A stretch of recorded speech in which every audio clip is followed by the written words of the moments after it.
మీ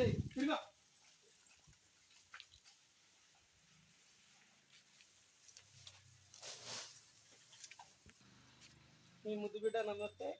జై శ్రీరామ్. మీ ముద్దు బిడ్డ రైతు బిడ్డ. జై శ్రీరామ్. అందరూ మిత్రులందరూ కూడా ఆవులు పెంచండి. గోమాత దేశానికి ఎంతో రక్ష. అలాగే ప్రతి ఇంట్లో కూడా ఒక ఆవు ఉండాలి. కుక్కలు పెంచుకుంటున్నారు అందరూ, బొచ్చు కుక్కలు, తెల్ల కుక్కలు పెంచుకుంటున్నారు. దాని బదులు ఒక ఆవును పెంచుకుంటే చక్కటి పాలు ఇచ్చింది. అలాగే జీవ వైద్యం అనమాట. గోమూత్రం కూడా తాగొచ్చు. ఆరోగ్యానికి హానికరం లేకుండా ఆనందంగా ఆరోగ్యం బాగుంటుంది గోమూత్రం తాగితే. అలాగే ఆవు పాలు శ్రేష్టం. చిన్నపిల్లలు కూడా మేధాశక్తి పెరిగిద్ది. చదువు, బుద్ధి, జ్ఞానం అన్నీ మంచిగా వస్తాయి ఆవు పాలు తాగటం వల్ల. వేడి